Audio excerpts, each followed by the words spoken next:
Hello everybody, welcome to the first episode of the Sandwich Philosophy. First of all, let me say sorry in advance for eventual purring noises. My cats are having fun around here and they could join us anytime. So, let's start, but not before our thoughtful jingle.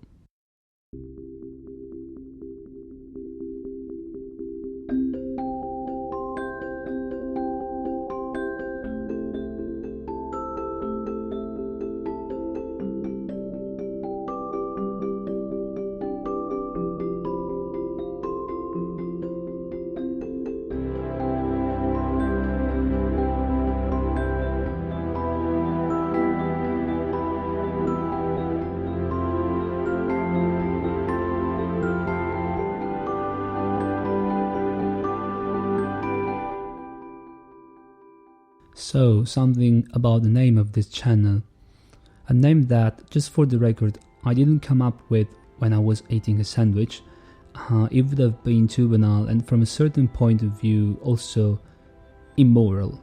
I mean, morality in its widest sense does not always concern, in a nutshell, being good or being bad, at least not for a good philosopher. The only immoral thing in the actual frothy, self-centered world does concern the being, but more specifically, being banal. Banality is a real moral sin, and that's what we try to avoid here. So, you would say I got the name while I was under the shower, and again, too banal.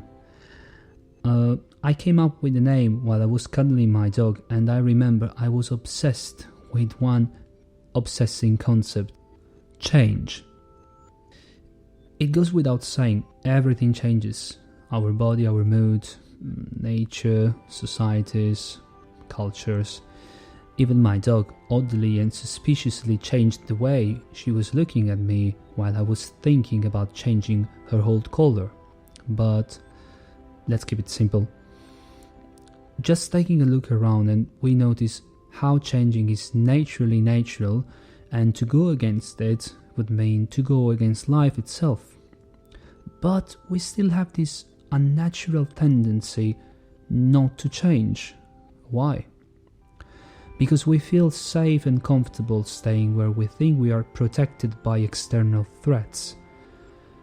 Since we left the caves, we have become more and more conservative and more reluctant to the idea things can happen unexpectedly.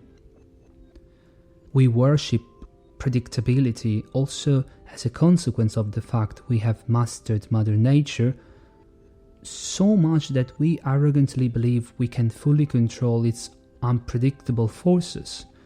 But we also have the tendency, unfortunately, to forget that nature and its forces, differently from ours, tend to overcome themselves.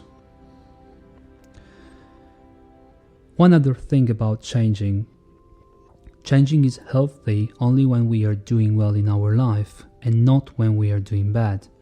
Let me explain. If you are doing well, that means that probably you reach the social and economical and relational comfort zone, which is better to leave as soon as possible because now you probably have all the options and the freedom to change because you want to change. I'm going to repeat it. We can change because we have a range of optionality to choose from, and we can choose the option we like the most. We are free in the optionality. On the other hand, when we are doing bad in our life, it's true we should change, but we change not because we want, but because we have to. If things are going bad, we are forced to change. That's not where happiness comes from. If happiness comes from somewhere, it comes from the possibility to choose. But choose freely when we feel we want to change. And sorry for having been redundant, but it was important. So, as a personal advice, change when things in your life are going well. It would be a change for the better. As I was saying, for most of us, the unexpected is bad because we associate it with threat, and the predictable is miserably good because we believe in our capacity to foresee everything.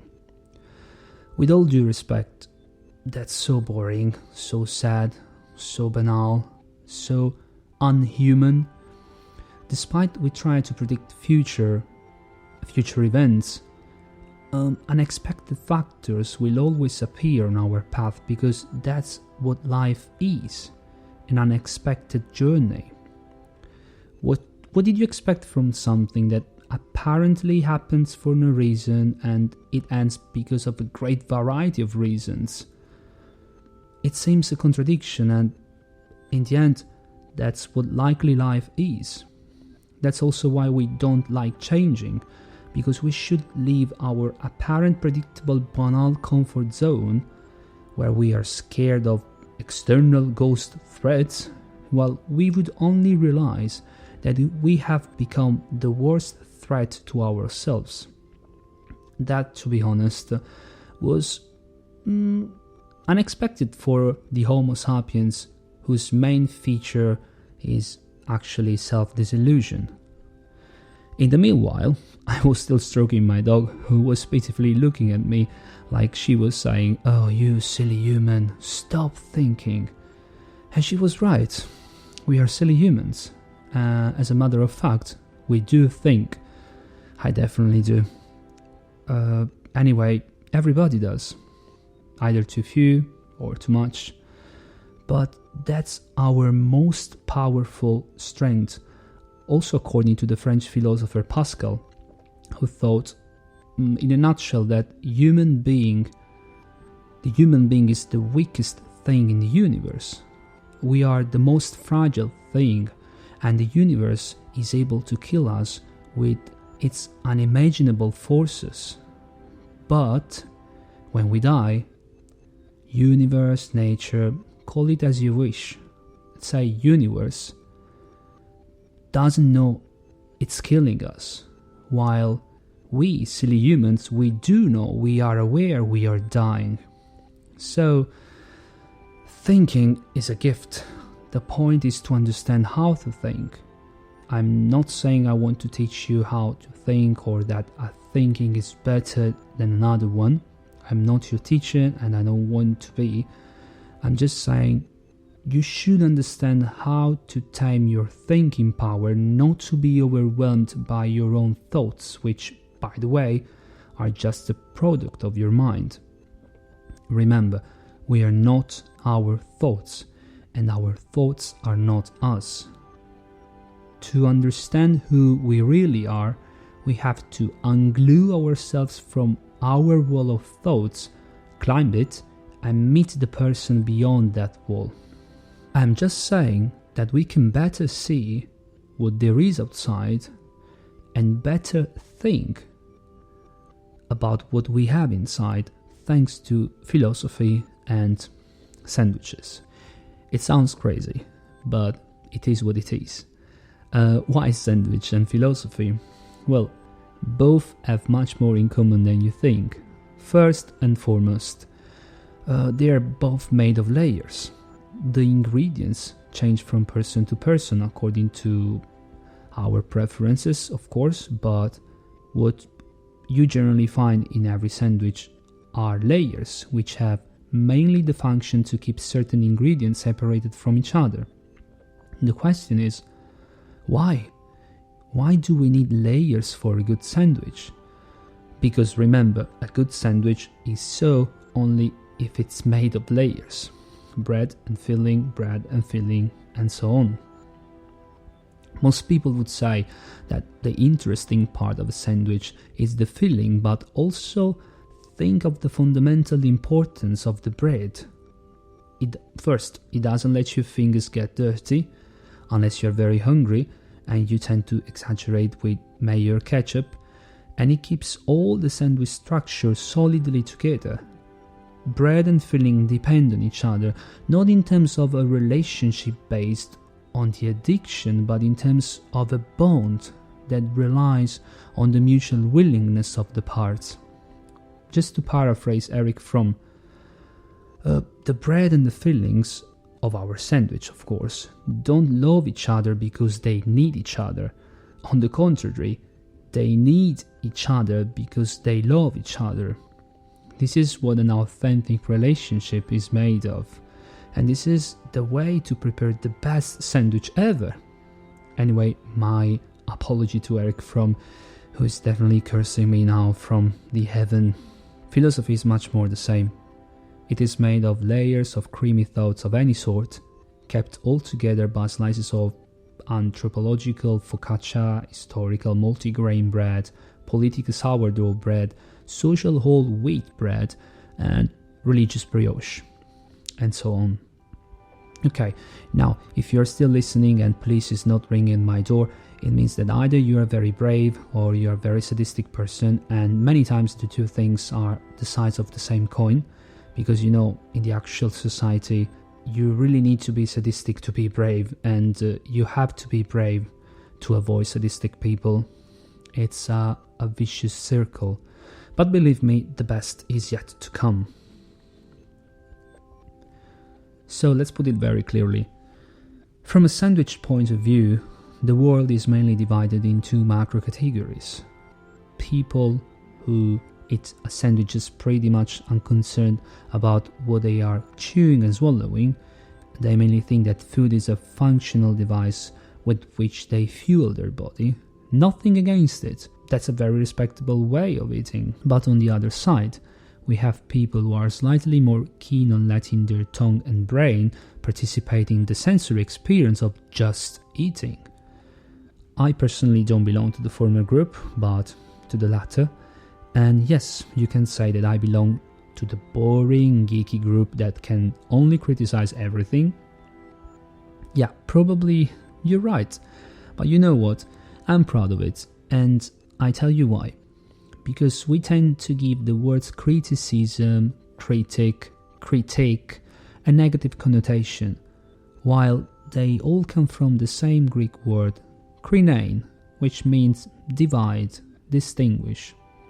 Again, these magical words, distinguish, divide. But what exactly? There is where the things become interesting, because critique, as long as it is constructive and not destructive, it helps us to distinguish and divide all our pile of thoughts. It separates them into layers to better recognize and analyze the characteristics and the nature of each of them. This is probably the main function of the sandwich, of the philosophy, of the critique.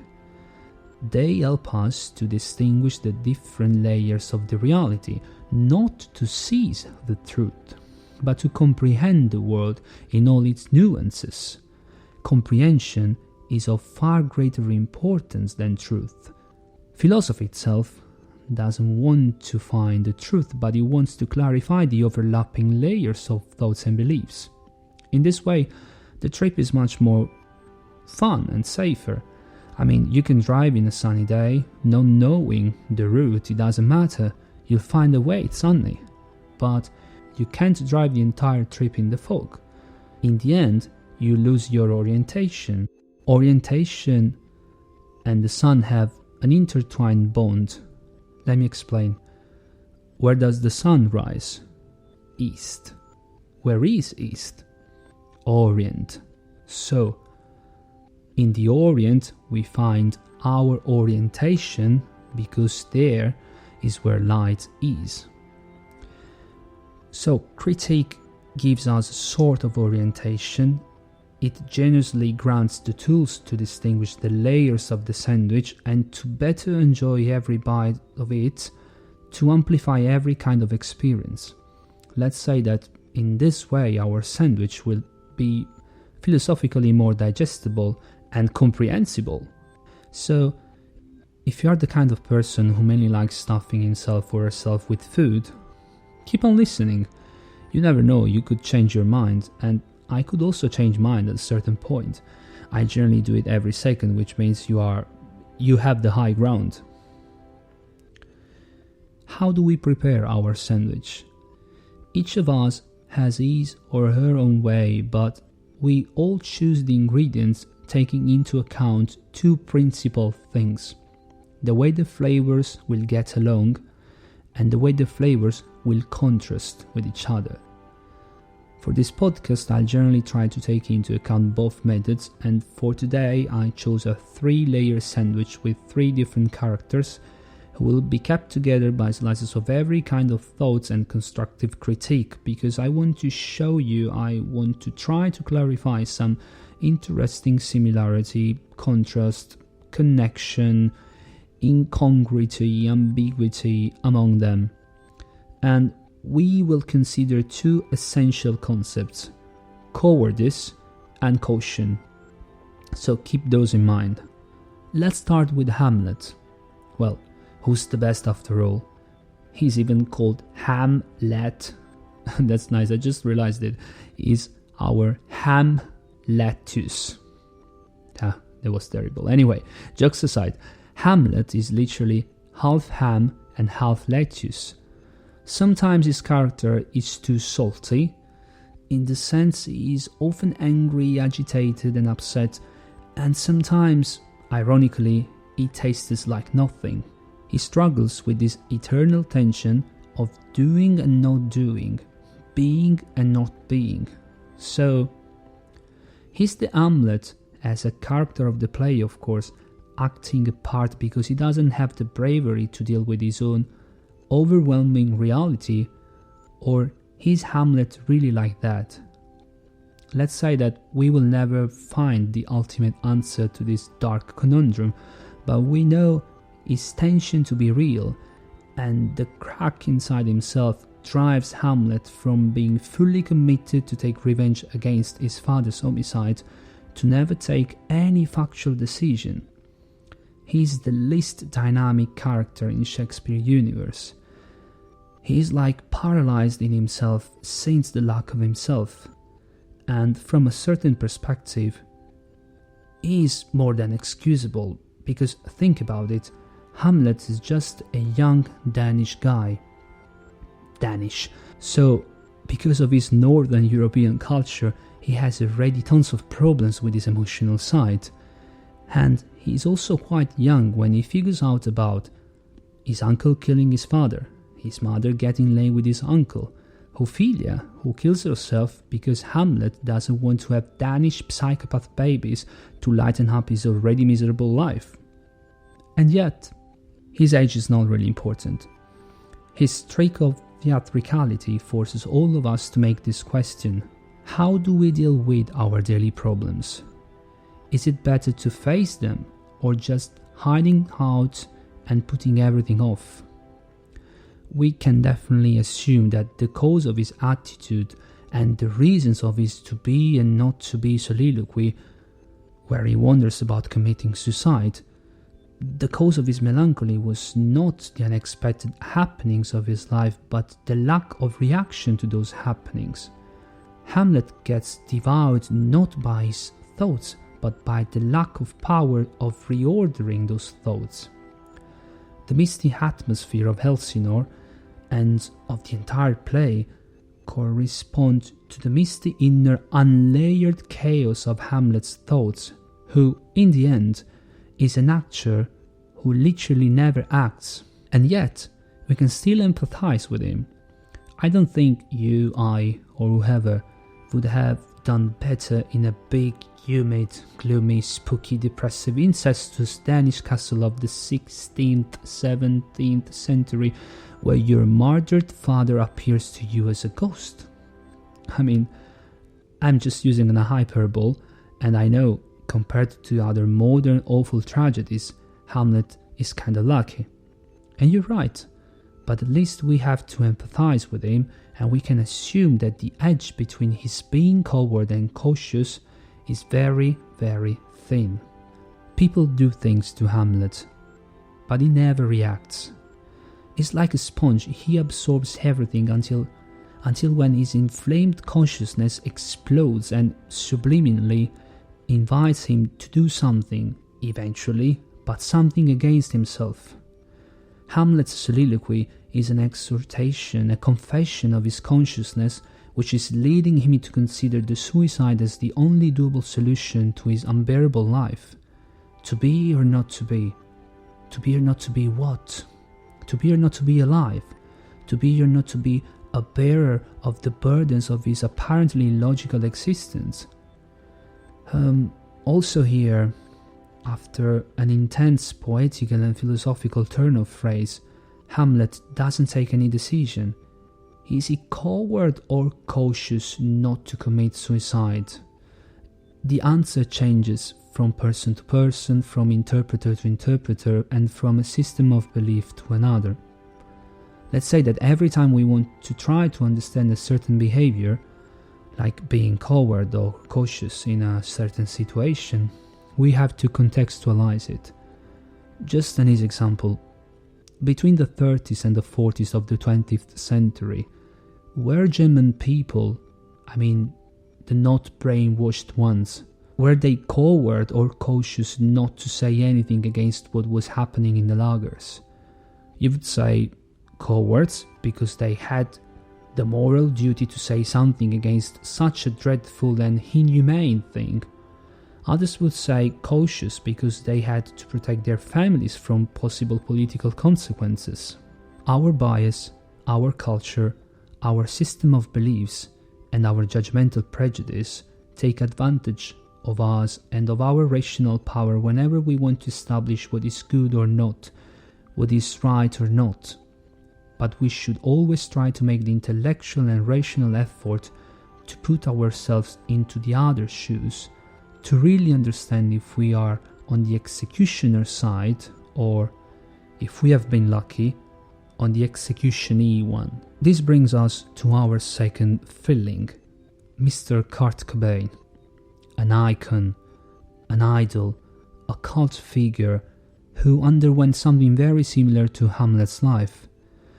Well, regardless the biographies about him, which sometimes are based on rumors and not real facts, and that can be trustworthy or not, we can genuinely try to rebuild Kurt's inner world just having a look at his lyrics.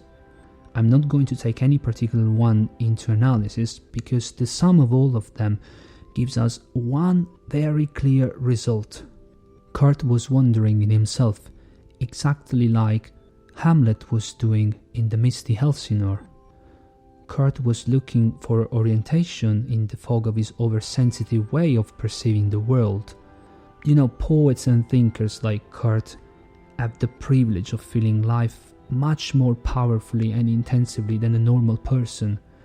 A terrific privilege that is also a terrible burden because in the end nobody or very few people feel what you feel in terms of quantity and quality.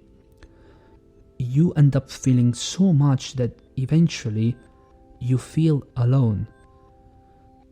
True, nobody loved Hamlet, while everybody loved and still loves Kurt, but this doesn't really matter to the artist, the poet, because these sort of thinkers end up loving one thing, their suffering, and not because they want to move us to pity, but because feeling so deeply is stronger than them, they can't help it. But differently from Hamlet, Kurt wasn't so intellectually paralyzed or inactive. Kurt put his torments on paper, and believe me, there is nothing more complicated than trying to explain to the so-called sane people the ghosts that haunt your mind and the obsessions of your heart. The first thing you would think is that they would never understand your Elsinore of sorrow, your Denmark of solitude.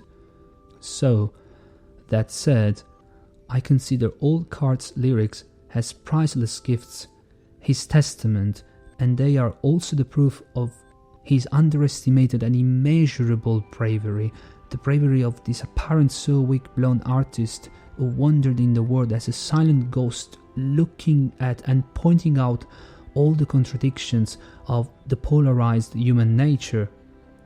Sometimes I wonder, using my vivid imagination, if we had the possibility to choose our own characteristics before entering this world, in this market of characteristics of another dimension where all the merchants yell and brag of their bargains, and you have blue eyes more expensive than brown eyes, strength cheaper than intelligence, the rip-off appearance sector.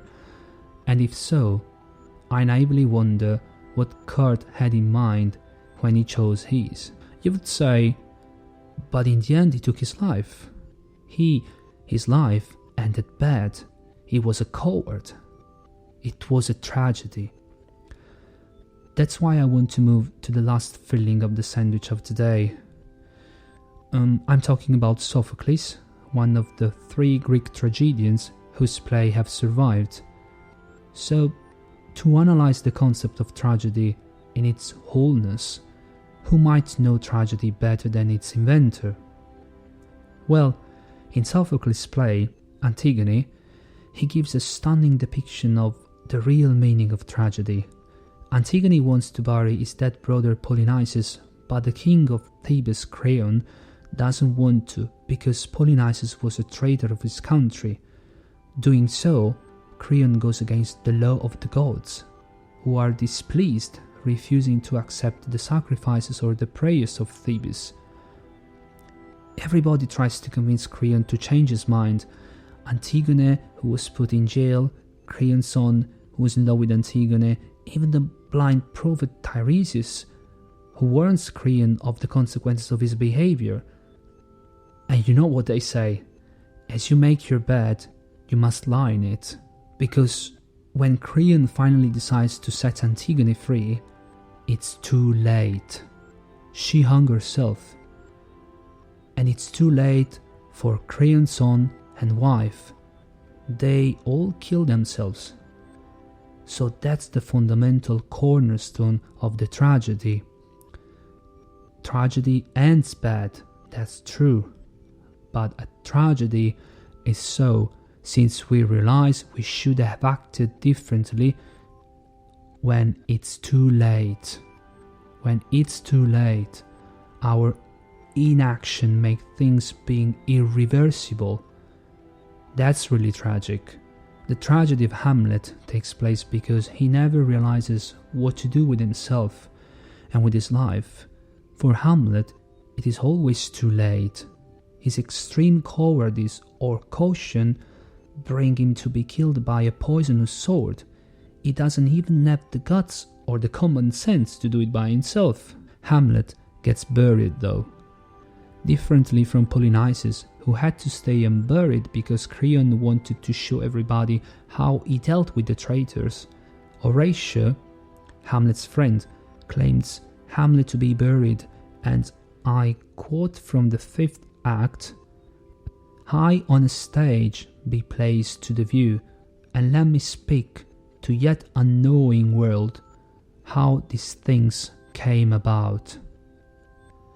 So Horatio says, high on a stage.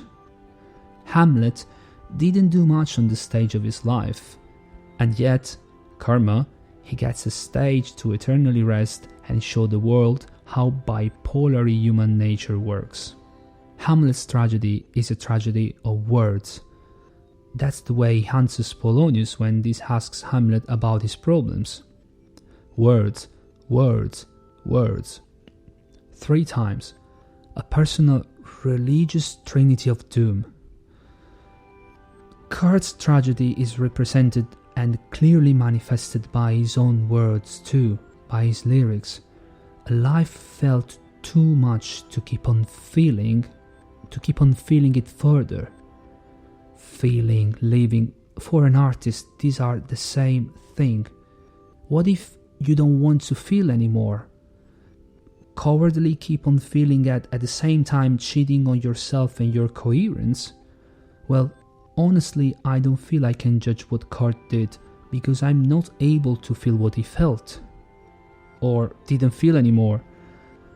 I'm not saying I'm pro-suicide, I'm just saying I don't feel I can judge him because I haven't reached the nirvana and because I put my social, religious, cultural background and beliefs and prejudice aside for a moment. So, Kurt's tragedy was not realizing certain things when it was too late. On the contrary, Kurt realized things too early. But as you know, time is relative. What's too early for me, it isn't for you, and vice versa. Still, what he caused taking his life was a tragical and irreversible thing for himself and for the people who loved him. That's even double-sided tragedy if you think about it. Keeping on blaming Kurt for his gesture means treating him exactly like Creon mistreated Polynices. In other words, we leave his memory unburied and unprotected from all the moralist vultures who feel the duty and the urge to feed the public opinion with their narrow-minded bullshit. Let Kurt kill himself as an act of extreme love and torment towards his life, and let us be his lovely friend and bury him high on a stage, the stage where he belonged, the stage of our consciousness where he had his tremendous spirit. Never mind how, we'll rest honoring the law of the gods. So, we actually reached the end of the first episode. Thank you for listening, thank you so much. It was a lot of fun, I hope you enjoyed it. Leave a comment and tell me your opinion. Subscribe the channel and follow me on Instagram, Spotify, and support me on Patreon, helping me doing what I do for the podcast and to access exclusive contents. I'm going to leave the links in the description below. Have a nice day, and remember, enjoy your sandwich, but one thought at a time.